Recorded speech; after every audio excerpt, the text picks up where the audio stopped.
Have you or Alan ever felt this way about each other with a over 50-year friendship?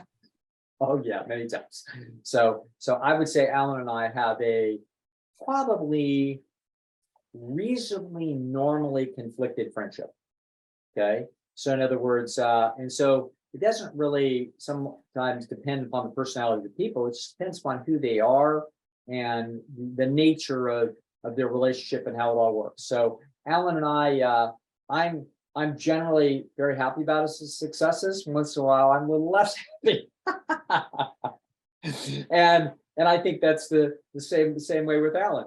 I remember Alan was working on his shot, and he was I can remember another story. This is a true story. So Alan, Alan is a much more impressive athlete than I am. Alan was a champion 3/4 miler, set our junior high school all-time record in it, and he's a strong, physically very strong character, very athletic. That always got the like John F. Kennedy's little presidential patch. It's like not very many kids got that patch, and I certainly didn't. But I'm coordinated. I'm a little more coordinated. So I'm going to beat him at pool. I'm going to beat him at ping pong. I have no doubt I'd beat him at pickleball.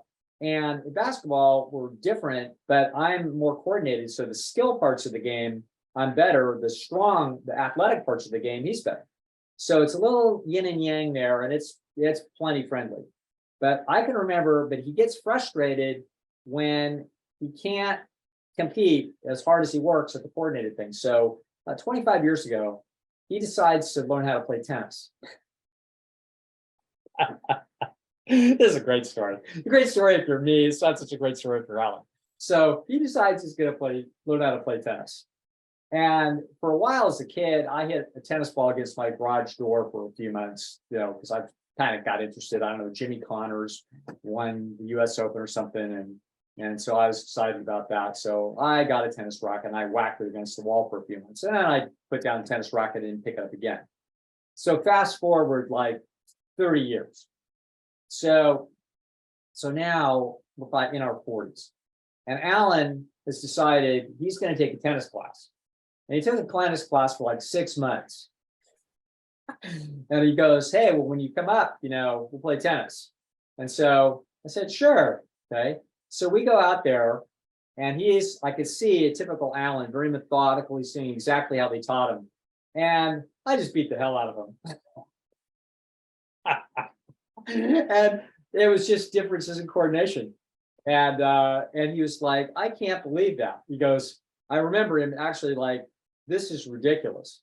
Like, I can't believe that we actually have a difference in those abilities that I couldn't make up for in several months of diligent practice. I can't believe it. And it's like, yeah, that's the way it is, and that's in the same way he could lift me up and throw me around the room is just greater strength, and there's nothing I could do about that either. And he can run me into the ground, whether it's 100-yard dash or a mile. I can't possibly stay with that one, and there's nothing I can do about it. So so only where those junctures. So Al and I think are pretty normal. We got little sensitivities and competition with each other, pretty friendly. But there's going to be times when the other guy's success is going to grate on you a little bit. That doesn't mean that we're not great friends. It just means that we sometimes, one of the reasons we're friends is that sometimes our interests have been close enough that we're competitive in those domains. And so we will go to our graves with a little bit of competitive grit between us in a way that I don't have with some of my other friends. That doesn't make it a bad friendship. It's the nature of those two people in their lives.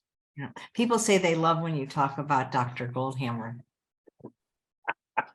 I love talking about Dr. Goldhamer.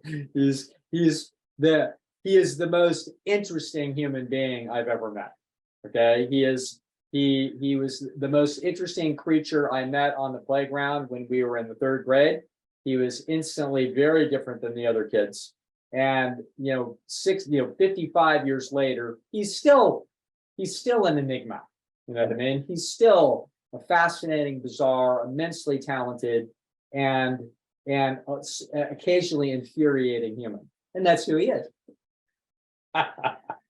I find him intriguing. He is. He's intriguing. He is. You keep you off balance.